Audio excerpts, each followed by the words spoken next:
www.schedule. So, in many cases of the very important enlightened beings, when they're meditating, even though they are still not yet in a higher level, all the heavenly beings, many, they will take turns to come and take care of him in case of some very serious problem. But they cannot interfere without the permission of that enlightened being, whether or not he has already become Buddha or not. Please keep watching to find out more. Supreme Master Ching Hai's lectures are not a complete meditation instruction. Please do not try alone. For free of charge guidance, please visit godsdirectcontact.org or contact any of our centers near you.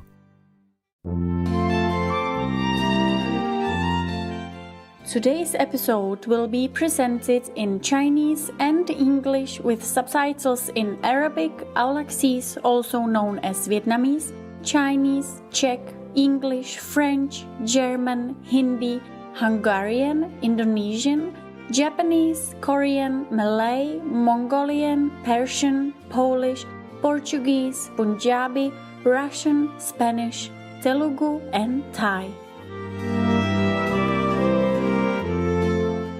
Comment allez-vous means how are you in French. Great to see you, exuberant viewers. My name is Alice. The grateful people of Belgium appreciate your contributions to make the world a better place.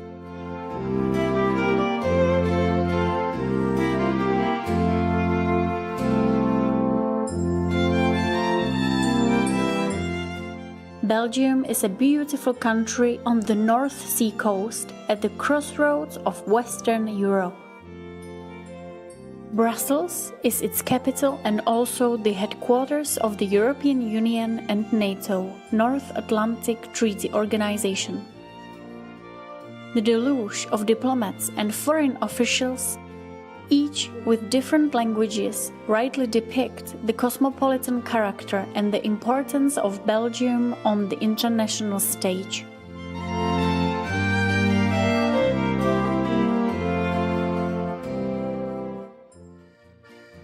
Belgium is full of fun and excitement. Due to its multi-ethnic and multi-religious background, it has a high number of fabulous festivals and processions. The famous Carnival of Binche with the Giles, the Giants of Et, a procession of giants and dragons, the world-renowned Carillon bell-ringing School of Mechelen, and Omegang, an annual historical procession and popular festival, are all memorable things to see and enjoy. These folklores are hailed as masterpieces of the oral and intangible heritage of humanity by UNESCO. Though of a modest size, it is rich in folk culture and history, with castle-dominated towns and extensive traditions in painting and music.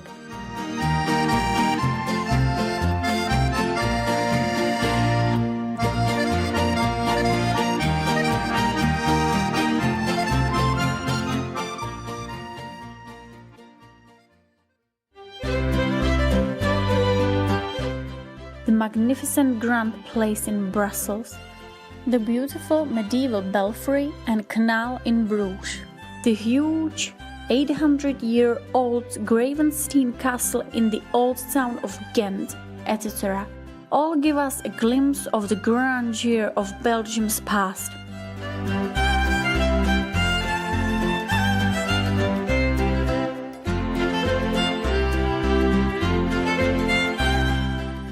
Moreover, Ghent, the second largest city in Belgium and nicknamed Europe's veggie capital, is one of the European cities that embraces the eco-conscious, compassionate, plant-based diet.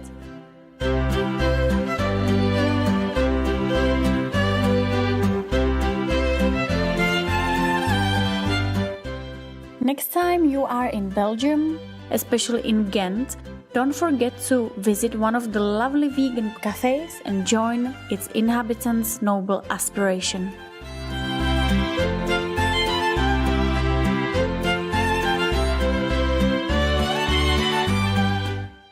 It is an honor to briefly share a glimpse of remarkable Belgium with you, friendly viewers. We wish you unconditional love and heavenly glory.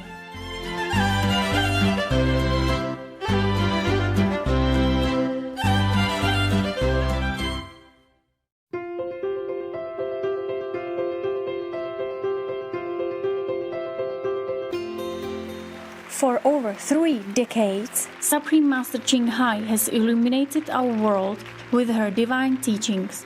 A fully enlightened master, she imparts the Kuan Yin method of meditation to those desiring to immediately discover the God nature within and to achieve in one lifetime eternal liberation from the cycle of transmigration. The Kuan Yin method has been practiced by all enlightened masters, such as the worshipped world-honored one Shakyamuni Buddha, the worshipped Son of God Jesus Christ, the venerated master and philosopher Confucius, the venerated Lord Krishna, the venerated master and philosopher Lao Tzu, the venerated Lord Mahavira, the beloved Prophet Muhammad, peace be upon him, the first Sikh Guru Sri Guru Nanak Dev Ji, and many more. Supreme Master Ching Hai emphasizes that if we always remember God, render selfless service to others, and follow the laws of the universe, we will reach our highest potential as humans and truly understand our purpose on earth. She is an extraordinary living example of compassion, regularly sending material and financial assistance, as well as love to refugees, the homeless, natural disaster victims, and others needing relief. Supreme Master Ching Hai is deeply grateful to the beloved God for all the financial help, comfort, and support to the afflicted and needy, and or any good cause over the years, as a humble vessel for Here's compassion and love towards Here's precious children. Supreme Master Ching Hai respectfully thank all special individuals, organizations, leaders, and governments for all your genuine, loving, ongoing support. May heaven bless you forevermore. We, the Supreme Master Ching Hai International Association members, are also sincerely grateful for your expressive kindness, wishing you the best.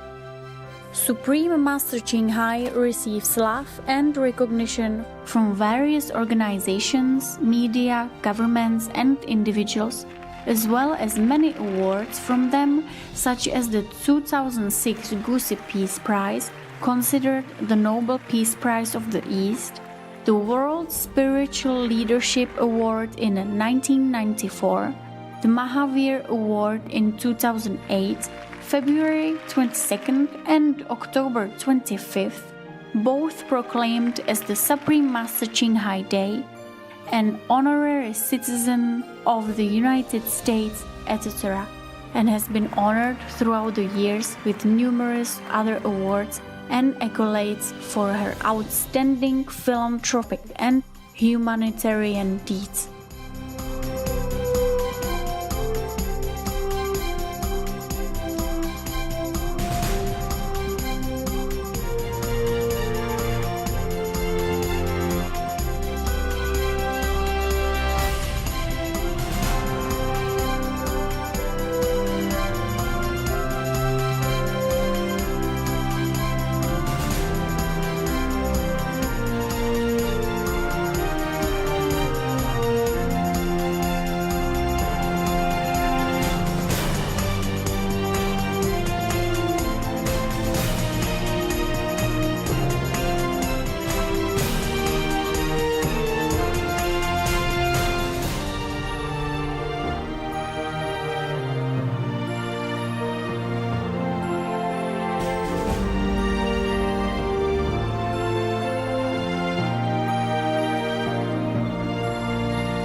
etc. We apologize for not being able to show many other awards and honors for lack of space and time.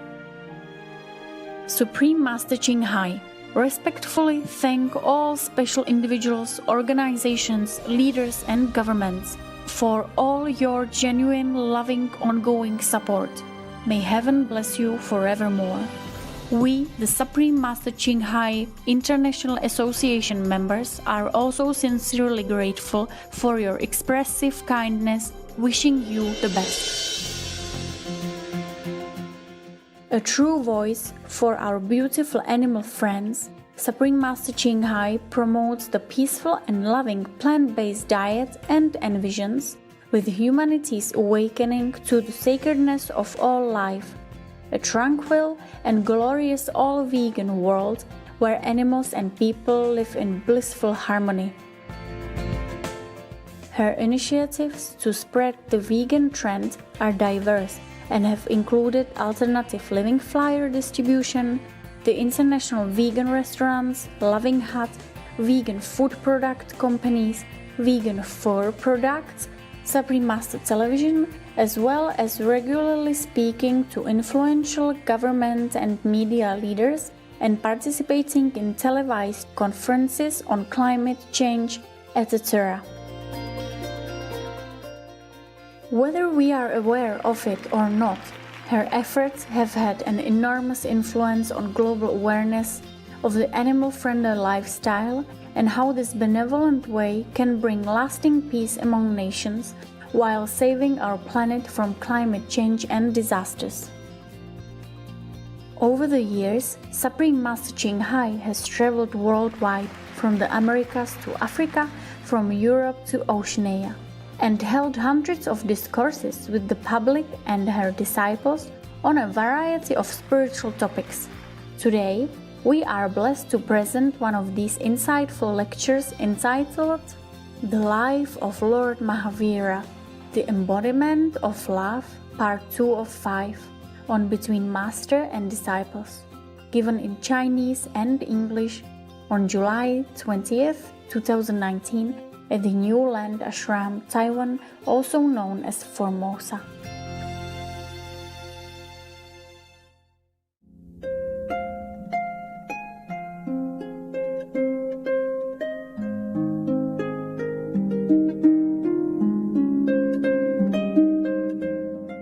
All right, I go back now. You didn't tell me. You didn't remind me about my story. I remind myself this time. So he started his meditation, our Lord Mahavira. And then what happened? You know what happened, right? No? So easy to guess. The serpent came back. Who else is there? The black giant serpent came out of its hole, hissing fiercely. It has not seen a human being in a long time. The man was standing firm and fearless with closed eyes. Oh, he didn't like that. The serpent never saw such a man like that. The serpent was very surprised. Yeah. It looks at Mahavira with its venomous eyes. Normally, a snake has venomous tongue and fang, yeah, and a mouth, and the throat inside where the venom comes from, right? But this guy, his venom came also through the eyes. It must be some very special demonic serpent. Yes, the demon, they are not always invisible, right? They don't always have fang long like this and the hair, you know, or big red eyes or hairy body, thing like that. They sometimes take a form of human. And if they have enough merit, somehow, then they can stay in human form for a long time. And you could never tell between a real human or a demonic one, yeah? And you also could not tell between a real animal and a demonic one, such as this one. So it's better you don't look into animals' eyes and the human's eyes if you're not sure, okay? Look into the third eye of every being, That would bless them.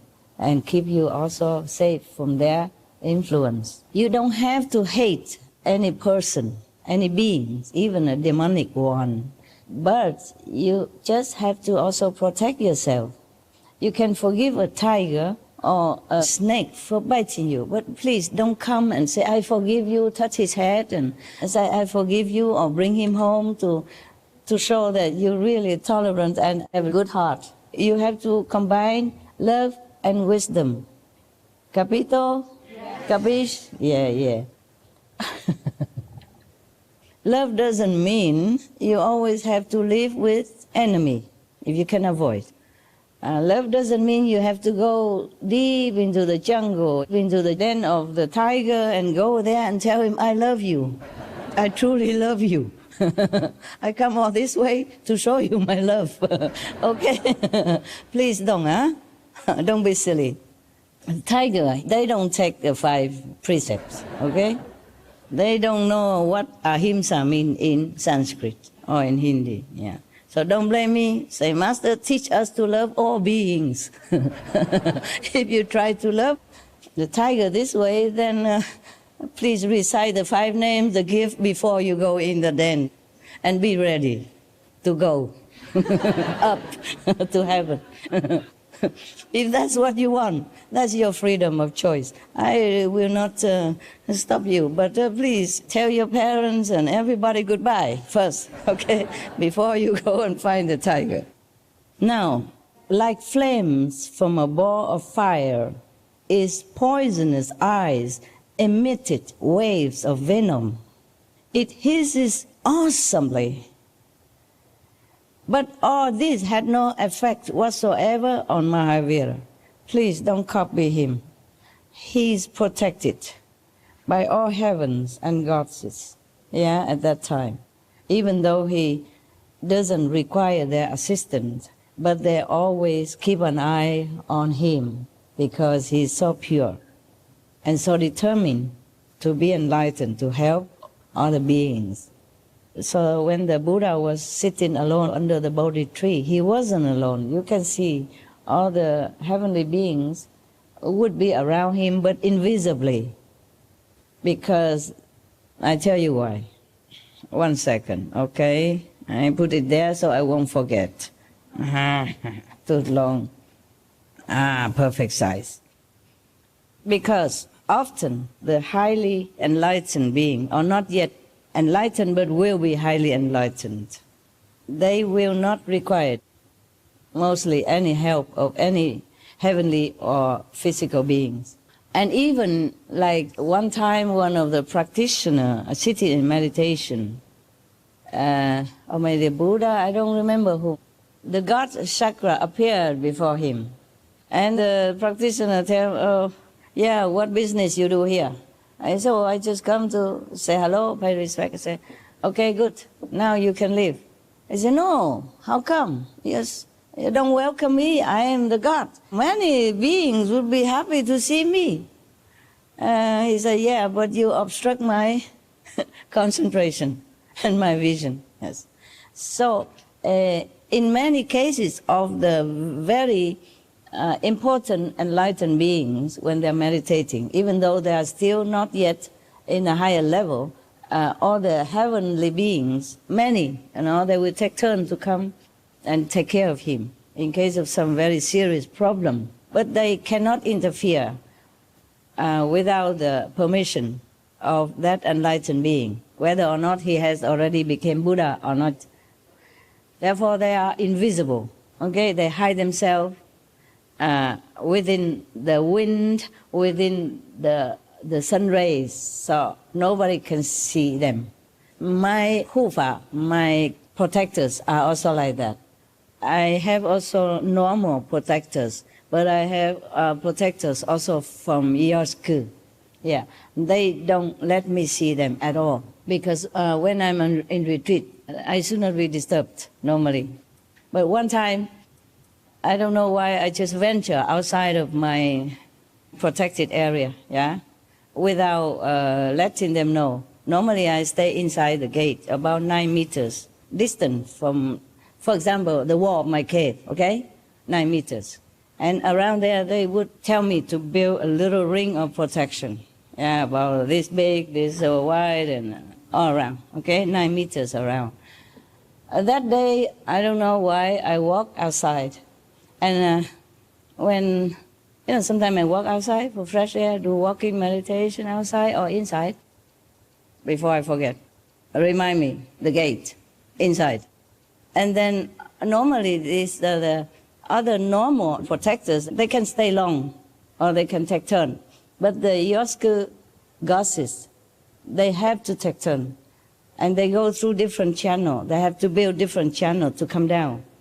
They don't go through all this turbulent world, of the lower level, like astral or second level, for example. So they don't have to be affected by this kind of low energy because they cannot bear. So we build a little channel and they channel or tunnel, whatever they call it, and they come down through that and they go back through there. So they have nothing to do with any world. That's the safest way. And every 2 days they have to change guards because they cannot, even with all the equipment of protection for them, they still cannot stay longer than 2 days. They will not be able to withstand the coarse atmosphere and energy of our planet. Every 2 days, we even have to build new channel, okay? And they come down and build, or they come up and build at the same time, yeah? As they go, they build. Just like if we dive deep into the sea, then we must have the diving suits, yeah, and the oxygen mask and oxygen tank. And they have to have also connection with the boat, ship or something, in case something, okay, they can call for help, okay? Yeah. The same way like that. The Yosku goddesses had to protect themselves in different way. And still, just as the divers who dive deep into the ocean, they cannot stay there forever, despite all their equipment.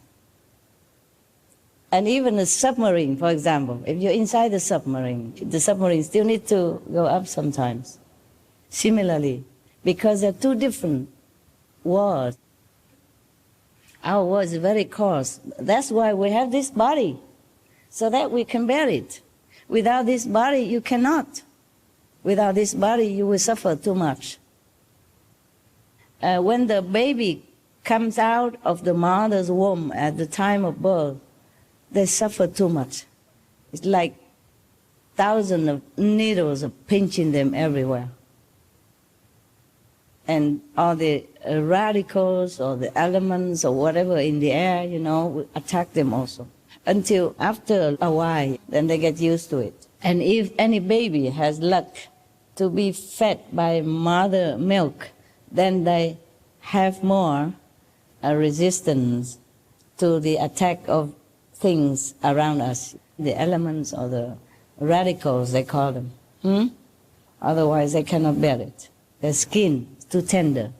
And they just came from the protected area inside. So they came out and contact with our world, they're so polluted and very contagious and all that. To be born is truly also an agonizing event of our life. That's why the Buddha included birth as one of the 4 suffering. Yeah? Birth, old age, sickness, and death. They're all similar category. Imagine that. Of course, a small little sickness is not counted, okay? Like you have a little runny nose or something, or a little cough, then nowadays we have medicine. And by the way, I tell you again, one of our sisters, she could not eat because whenever she eats, she has some stomach pain. And I say, why didn't you go to doctor? She said, oh, it's just karma. Karma until she became so skinny already. Cannot do that, okay? Maya created karma. But God created doctors and medicine. Use it, for God's sake.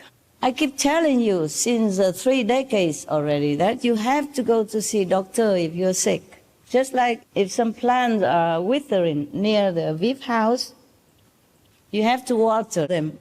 Don't just sit next to it and meditate and think your meditation power will revive the tree. The tree needs different things. The tree needs water and soil and sunshine.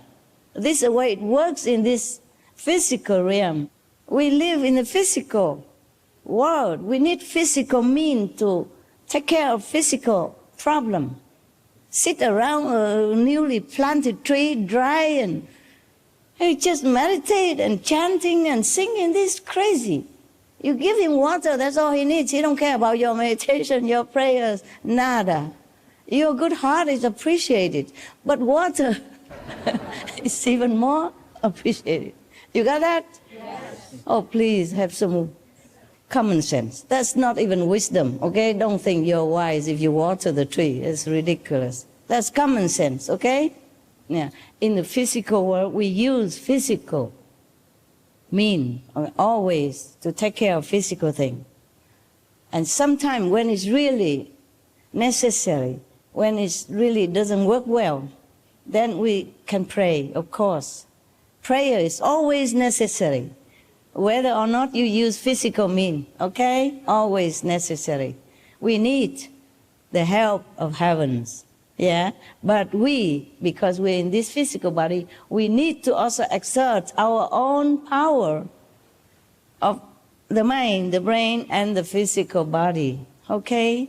Don't just always rely on heaven. Heaven cannot help you to drive the car. You are eating your food, so heaven don't help you to eat it. So why should heaven help you in other things? Heaven, of course, help you to maybe better digestion, huh? If you pray and you give thanks before you eat, that's the thing to do, okay? To purify your food, that they can do. Invisible help, they give to us, yeah? But physical obligation, physical duty, we have to fulfill. Understand? Yes. All right. Go back to our story, Lord Mahavira's story. The servant used his venomous gaze to try to burn and kill Lord Mahavira, but it didn't affect him. So maybe he's really was truly very densely protected by his own purity of aura, yeah, and light. And also maybe heaven's blessing. Oh, I forgot about the story, my story, right? I went to the gate. One time, a few months ago, I was meditating on retreat in my cave, yeah? Normally I don't venture out of the gate. I just walk around the cave, wherever there's a clearance. And then that day, I don't know why, I have a phone with me, just in case I need to contact. Normally in retreat, I shut off all the phone, yeah? But for security reason, I always keep one, because I'm alone, okay, always alone. So I kept one phone, and I just walking, and I see some beautiful flowers outside my gate. It was springtime. And so I forgot that I am on retreat, and I should not venture outside. I forgot. So I opened the lock, walk outside. I run out very quickly, because I see the flowers. I love flowers, I love trees, I love things that are artistic in nature. And then the Hufa, the protectors from Miyosku, they couldn't react quick enough, so I caught a glimpse of them. I said, who is that? I caught a glimpse of them. I said, who is that? But it's not like I see you, okay? There's a strong presence. Yeah, and a split in seconds. It's transparent, almost no visible, and almost no transparent even. So I also was startled, because they were startled, they were scared. Because I walked out so suddenly, yeah, and they did not prepare. Yeah, I was not good. I walked out so quickly, briskly, and then they tried to stay away from my path, and I caught a glimpse of them. It's not like, you cannot even say that it's so visible, like a transparent sheet of plastic, nothing like that. But I knew it, and I know it is there, and you can just catch a glimpse. It's like something moving, but nothing. You cannot see an image or anything at all. It's even thinner than transparent. And then I said, who's that? And they said, oh, sorry, your protectors. Oh, I said, oh, I'm sorry too. We both are very sorry. One walked out unexpectedly, and the other one didn't get away quick enough. I said, okay, I just take some photo. You surround me, okay? I'll be back soon. So that was okay. I'm just telling you an example of how the guardians, they don't manifest in a physical form or even transparent form for you to see, because they're not supposed to disturb your concentration. You're not supposed to talk to them or anything, as less as possible around you, so that you don't have to be attracted to anything. And that's what my experience. So therefore, I knew, even though Lord Mahavira is not visibly protected by heavens, but he must have been. The serpent was now even more astonished. He asked, till today, every man I came across has been consumed by my first venomous hiss, and this man stands still, absolutely unmoved. He probably asked himself, okay, not asking Mahavira, or just talk out loud. The snake don't talk, I guess. Do they? No. Maybe he talked in his heart. So the serpent glanced at the sun and once again focused its gaze at Mahavira and hissed at him with renewed anger, but in vain. Why did he look at the sun? Anybody know?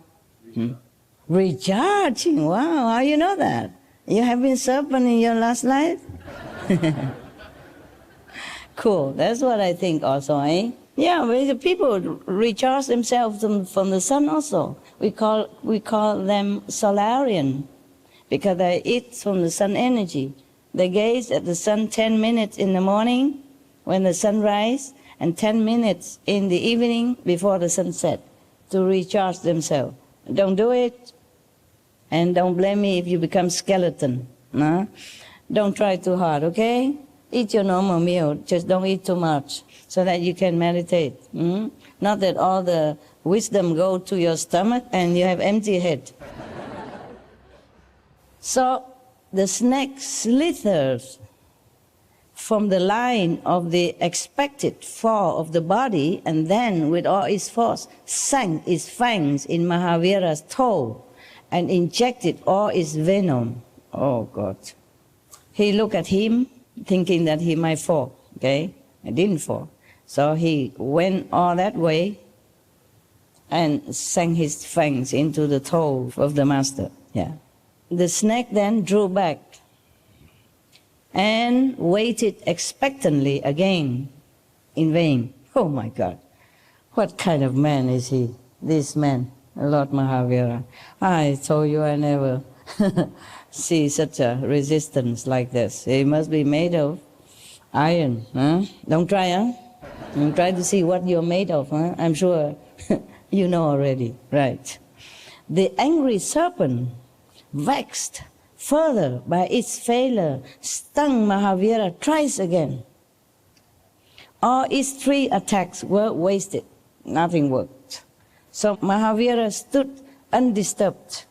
The serpent was astonished to see only milk oozing out from his wounds instead of blood where it had stung Mahavira's toe. Lord Mahavira Swami was standing unmoved still. So his face was glowing, and on his lips was a charming smile. I don't know if I can smile in that case. Hey, this guy is Superman. Not to talk about Lord or not, Superman. Like a blooming rose, his smile was. Yeah. His eyes reflected the inner compassion. The serpent continued to stare with surprise. Confused by its failure, it was lost in its thoughts, involved in his spiritual pursuits. Mahavira uttered in his deep and tranquil voice, Oh, Chandakaushik, open your inner eyes. Chandakaushik, maybe it's the name of the snake or the type of the snake. I guess this is the way you address this type of snake in a former time. He said to the snake, okay, let's make it more simple. Oh, snake. Okay. That's probably what he said, with all his love and charming smile.